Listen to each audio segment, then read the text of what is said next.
I'm going to say something that might feel unrealistic or even impossible.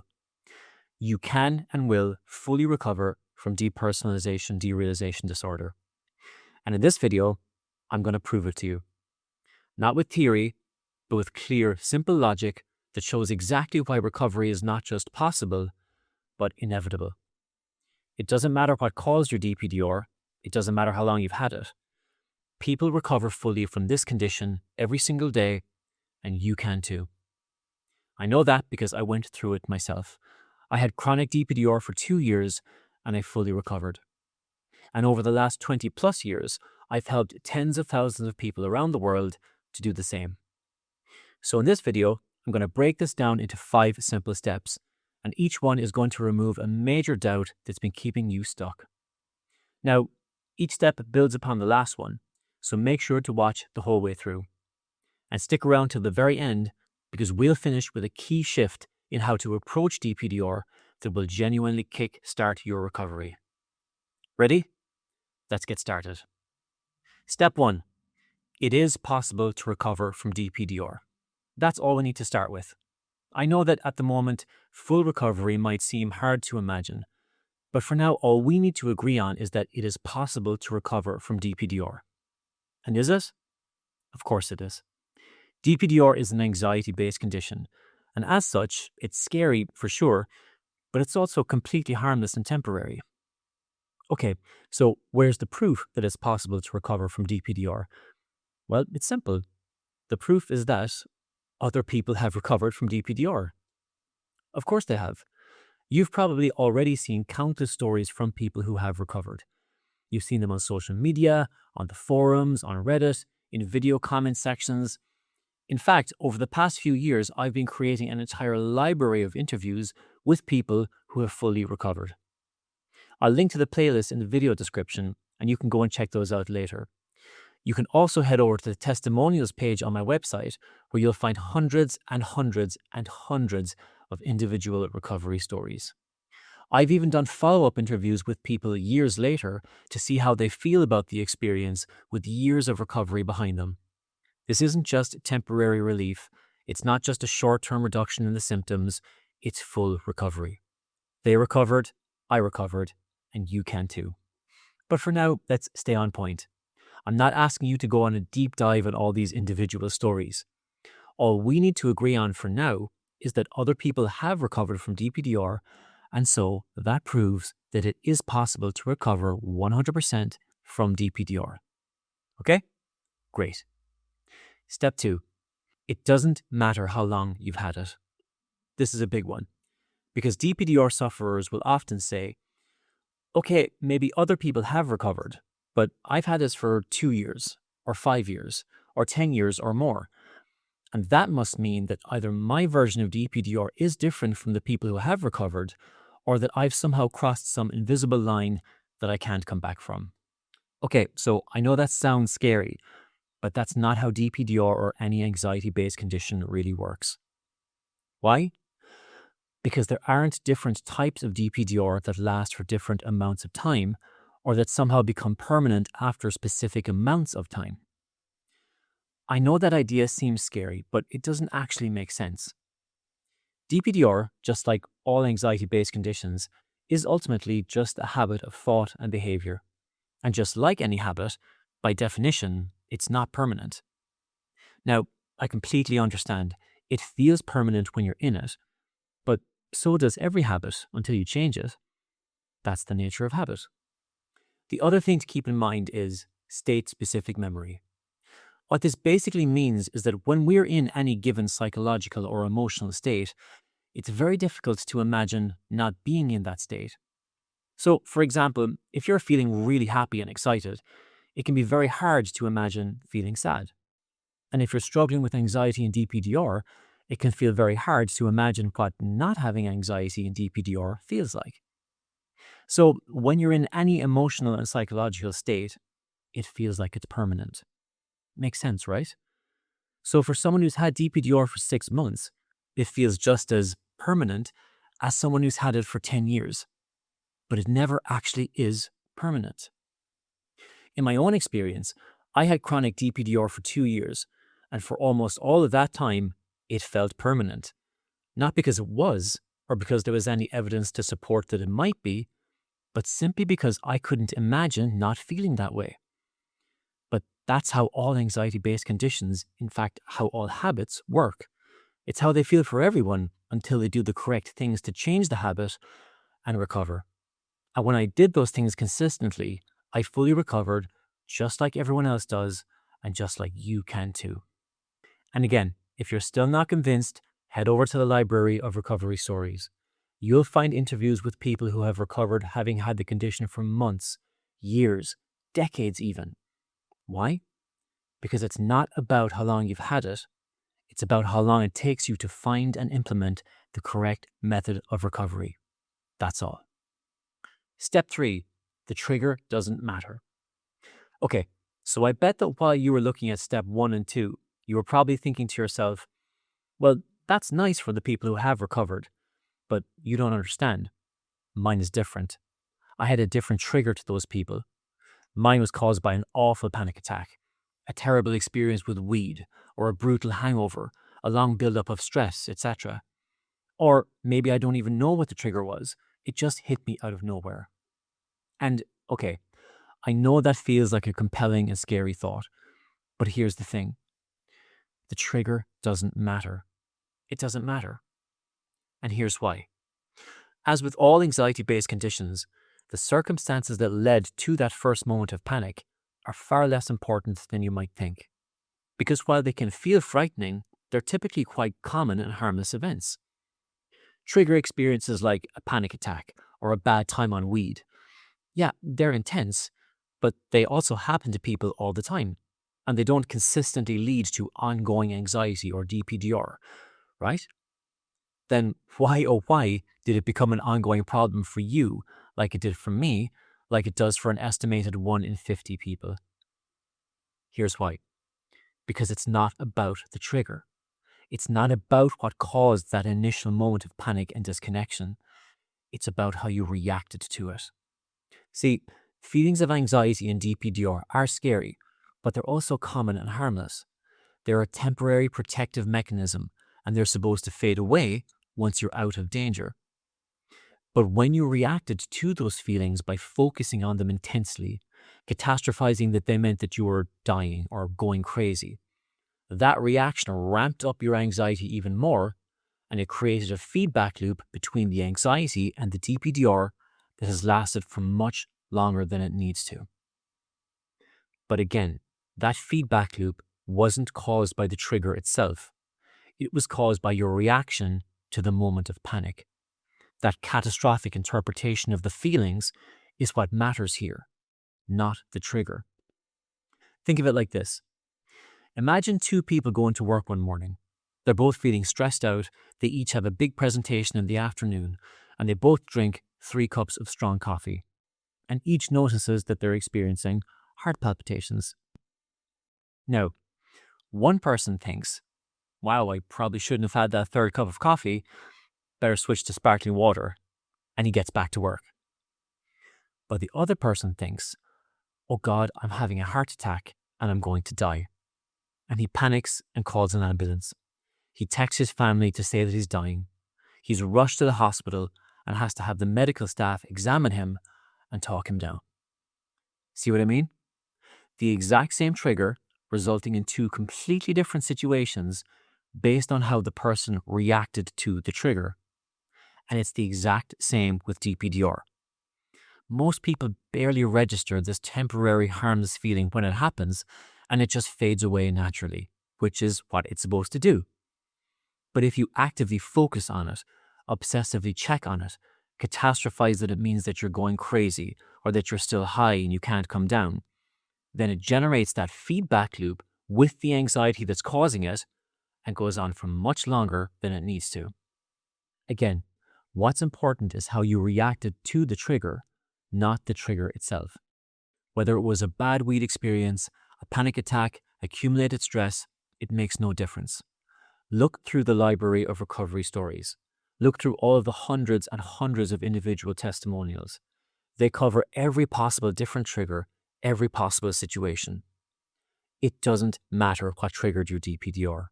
It's still the same harmless temporary condition, and you can and will recover and get 100% back to normal. And by the way, if any of this is resonating with you or you're going through something similar, please feel free to share your story or any questions you might have in the comments section below. I read every single one. Step 4, recognize anxiety's secret tactic. Okay, so now we've established that it's possible to recover from DPDR. You can recover regardless of how long you've had the condition, and that the trigger doesn't matter. So that's a lot of pretty convincing evidence, right? But let me take a guess at how you're feeling right now. I bet you're a little bit relieved. You're getting a sense of reassurance from my words and from the steps so far. But I bet there's a part of you that's still thinking, I don't know. I mean, what you're saying makes sense, but I'm still just not sure. I'm still worried that my DPDR is just somehow different and I can't recover. Am I in the ballpark? I bet I am. Now, how did I know that you were still thinking that? Because everybody with DPDR thinks that. Everybody with any anxiety-based condition thinks that. I thought that. Take a look through any DPDR forum, all the recovery interviews. Every single person says that they feel or have felt that their version of the condition is somehow different or unique and that they may not recover. Again, everybody feels that until they recover. So, why is this worry so persistent despite all of the evidence? It's simple. Because anxiety's job is to jump to the worst possible conclusion. Right? That's literally anxiety's job. Anxiety's function is to disregard all of the evidence around it and still jump to the worst possible conclusion. Why? Because millions of years of evolution have trained it very successfully to do just that. Think of it like this.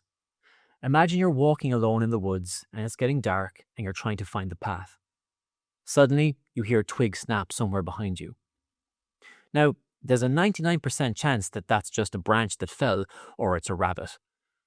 But anxiety doesn't care about 99%. Anxiety says, that's definitely a bear and you're about to get eaten, so start running. Right? And all the alarm systems go off at full blast, including, by the way, the temporary feelings of DPDR. And again, why does this happen?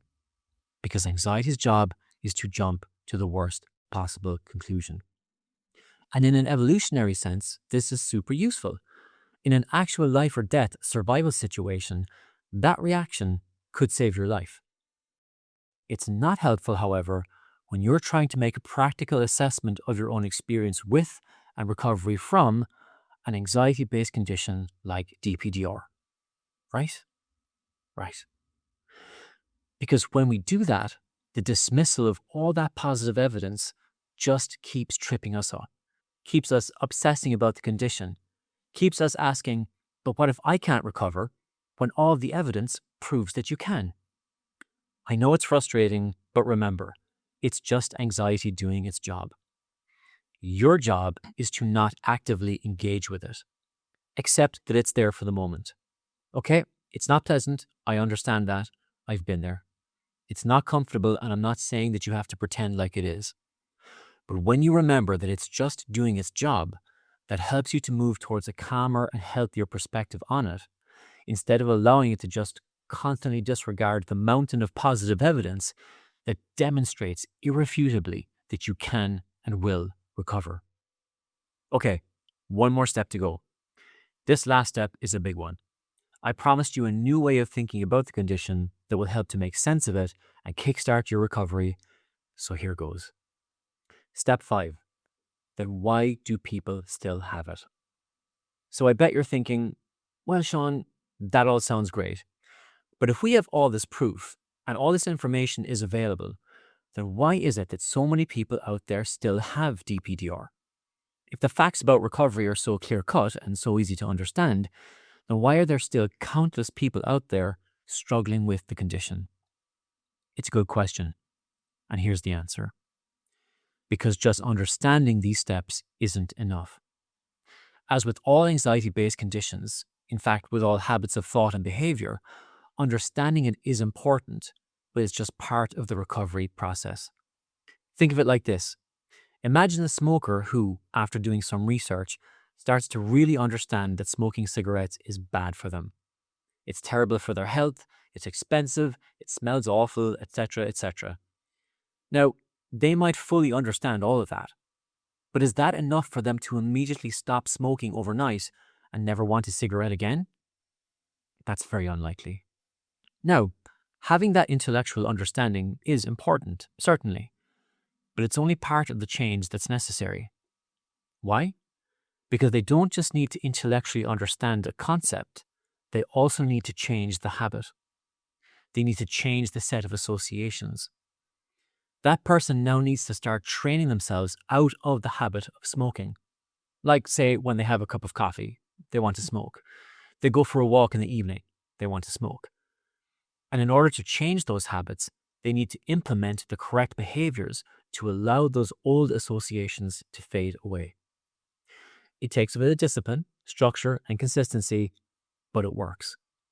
And for people struggling with DPDR or any anxiety-based condition, that's exactly the point where we trip ourselves up. In my case, I had chronic depersonalization derealization disorder for 2 years. Now, this was way back in 2005 when there was a lot less information available online. But still, after a few months, I eventually found the forums, I recognized the symptoms, I understood what the condition was, and I understood, to some degree or another, all the first 4 steps that we've just been through. But once I found that information, did I suddenly recover there and then? Of course not. Because despite having the information, I continued to do all of the wrong things. I kept reinforcing the bad habits. For example, I remained absolutely obsessed with the condition. I was constantly researching it, constantly on the forums, constantly reading absolutely everything I could find about it. Why? Because I was still searching for that one magical piece of information that would fix me, that would switch the DPDR off. Even after I knew everything that we've just gone through, I was still convinced that there was some piece of advice out there, some trick or cheat code that I could find. And when I did, I'd wake up the next day and the DPDR would be gone. And I became obsessed with this idea. I stopped living my life and basically became a full-time private investigator into DPDR. And all the time inadvertently strengthening these habits and associations that I just didn't need anymore. It would be like if that person quit smoking, but then spent all day researching cigarettes, hanging out in smoking areas, and then wondering why they can't seem to get rid of the urge to smoke. Now, to be clear, I did all of this with the best of intentions. I thought that, like trying to fix a piece of code or a crossword clue, that my obsessing about DPDR would eventually help me to fix it.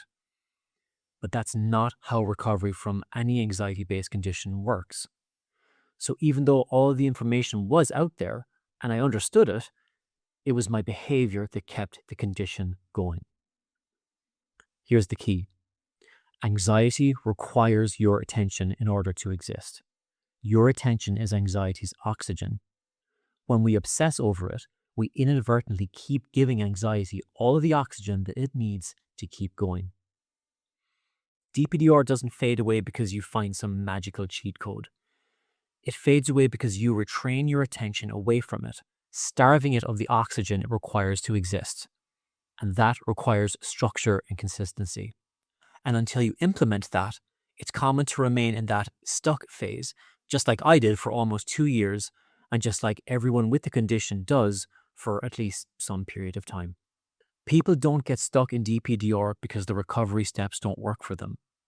They get stuck because they're in a loop of obsessive research and reassured seeking, which prevents them from implementing the recovery steps properly. Believe me, I learned this the hard way. I did it for 2 years. But once you break that pattern, you will find yourself on the path to full recovery. Now, if you feel like you're finally ready to break that obsessive pattern of constantly looking at endless YouTube videos, ChatGPT questions, Reddit posts, and you just want a simple and structured plan for full recovery, that's exactly what my course, the DP Manual, is for. It takes everything we've covered here and turns it into a step-by-step system that you can follow without the confusion, without the endless searching. With over 20 years' experience, it's helped over 50,000 people around the world to fully recover from DPDR.